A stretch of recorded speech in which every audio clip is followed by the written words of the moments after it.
পহেলা বৈশাখের প্রথম দিনে তার স্ত্রীর সাথে তার লাইভ দেখে লোকজন আমাকে কমেন্ট করতে করতে টেক্সট করতে করতে একদম অতিষ্ঠ বানায় ফেলছেন। এখন লায়লা বুড়ির কী হবে, এখন লায়লা বুড়ি কী করবে, এখন লায়লা বুড়ি কত কষ্ট পাবে।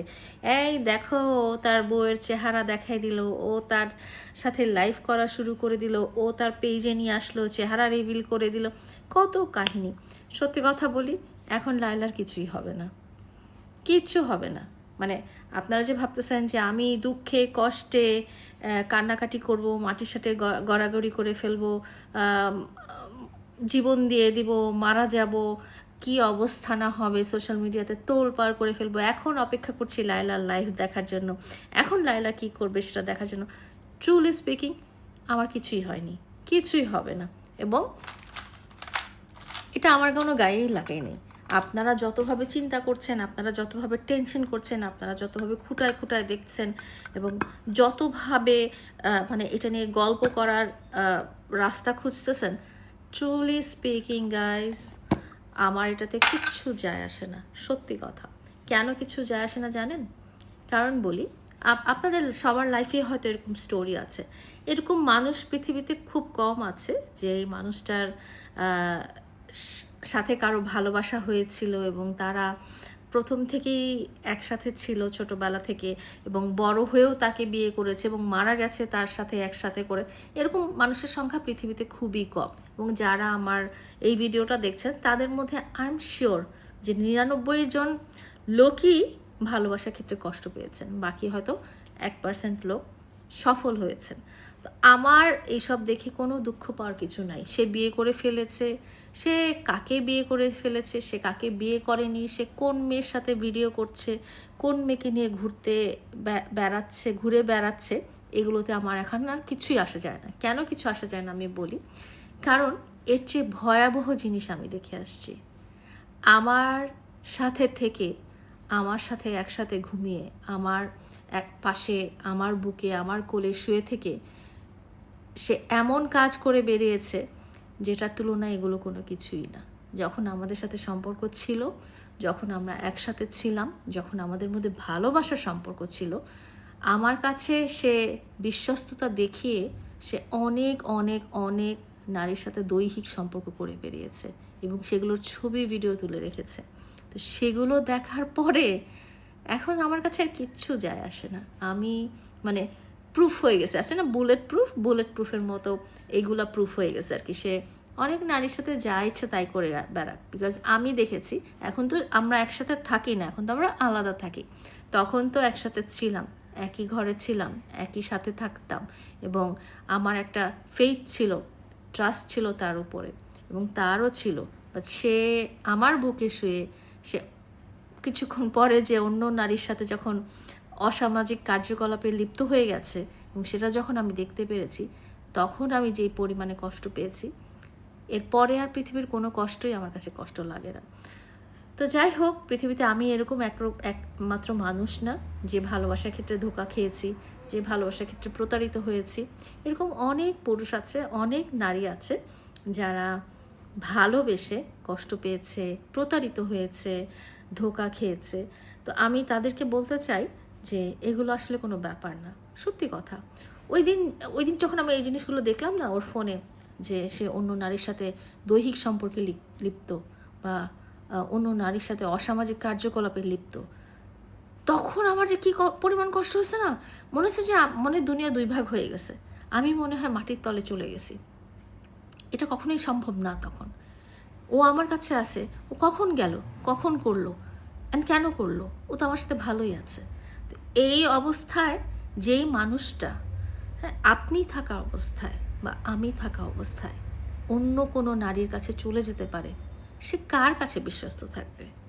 সে কারো কাছেই বিশ্বস্ত থাকবে না। সে 100টা বিয়ে করলেও তার স্ত্রীর কাছে সে কখনোই বিশ্বস্ত থাকবে না। সে পরনারীর কাছে চলে যাবেই যাবে, কারণ এটা তার রক্তে মিশে আছে, এটা তার স্বভাবে মিশে আছে, এটা সে কখনোই দূর করতে পারবে না। এবং এই জিনিসটা যখন আমি দেখতে পেরেছি, এই কষ্টগুলো যখন আমি পেয়েছি, তখন আমার কাছে মনে হয়েছে যে এর চেয়ে বেশি কষ্টদায়ক আর কোনো কিছু দুনিয়াতে থাকতেই পারে না, আর নাইও। কারণ ওই জিনিসটা দেখার পরে আমি যখন আবার আবারও দেখেছি সে বারবার কি হতো মানে আমার সাথে যদি কোনো কিছু নিয়ে মনোমালিন্য হতো, আমার কাছে কিছু চাইতো, কোনো ম্যাটেরিয়ালিস্টিক জিনিস চাইতো, সেটা যখন আমি দিতে পারতাম না না, তখন সে আরেকটা নারীর সাথে যে একটা ভিডিও করতে যাইতো, বা আরেকটা নারীকে একটা টেক্সট করতো, বা আরেকটা নারীকে একটা ফোন করতো, বা দেখানোর চেষ্টা করতো যে সে অন্য কারোর কাছে চলে যাচ্ছে। এটা কোনো ভালোবাসা হইতে পারে না আসলে। হ্যাঁ, ভালোবাসা মানুষটা যে হবে, যে সত্যিকারের ভালোবাসার মানুষটা হবে, সে কিন্তু কখনো চিন্তা করবে না যে আমাদের মধ্যে ছাড়াছাড়ি হয়ে যাবে। সে কিন্তু কখনো চিন্তা করবে না যে আমার ভালোবাসার মানুষটাকে আমি কষ্ট দিব এইভাবে যে অন্য নারীর কাছে যে কষ্ট দিব। আমার কাছে ভালোবাসা ব্যাপারটা অনেক বড়। আপনার যেমন দেখা যায় যে একটা পরিবারে মা বাবা ভাই বোন, হ্যাঁ, আপনাদের মাঝখানে কিন্তু অনেক ঝগড়াঝাটি হয়। মা বাবার সাথে ঝগড়াঝাটি হয়, সন্তানের সাথে ঝগড়াঝাটি হয়, ভাই বোনের সাথে ঝগড়াঝাটি হয়। হ্যাঁ, কিছুদিন কথা বন্ধ থাকে, মুখ কালাকালি হয়ে যায়, একজন আরেকজনের সাথে যোগাযোগ বন্ধ না থাকে, কিন্তু সম্পর্কটা কিন্তু আপনারা আলাদা করতে পারেন না।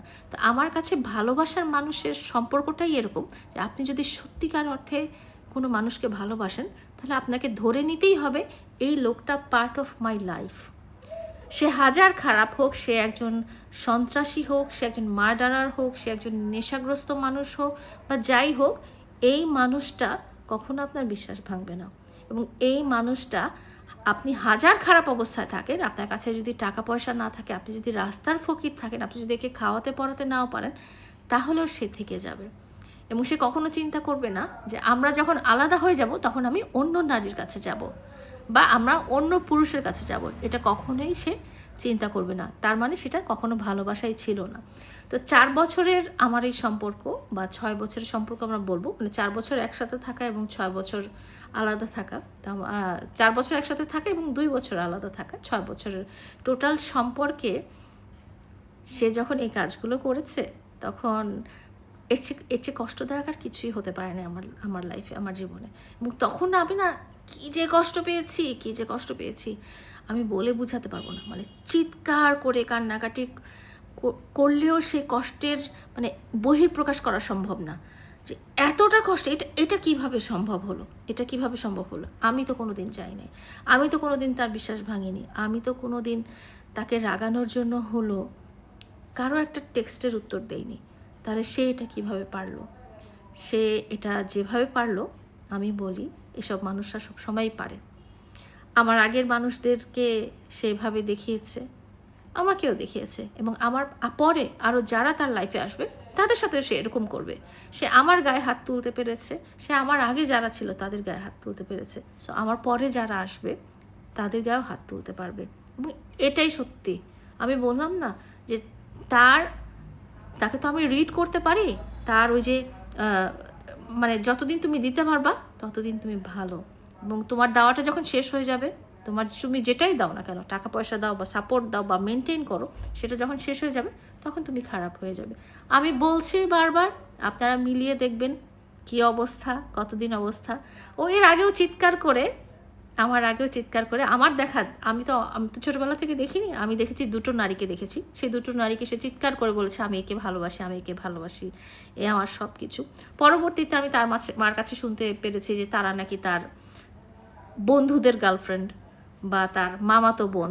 কিন্তু পরে যখন আমার সম্পর্ক হলো তখন দেখলাম কোনো বন্ধুদেরও গার্লফ্রেন্ড না, মামাতো বোনও না, এগুলো তারই লাইফ পার্টনার ছিল। সো পুরো পরিবারটাই এরকম। অ্যান্ড আল্লাহর কাছে লাখ লাখ শুক্রিয়া যে আমি আরও অনেক বড় প্রতারিত হওয়ার হাত থেকে বেঁচে গেছি। আমি জীবনের শেষ পর্যায়ে তো দুঃখ কষ্ট পেতে চাই না, এই জন্য আল্লাহ তাআলা আমার দিকে মুখ তুলে তাকিয়েছিলেন।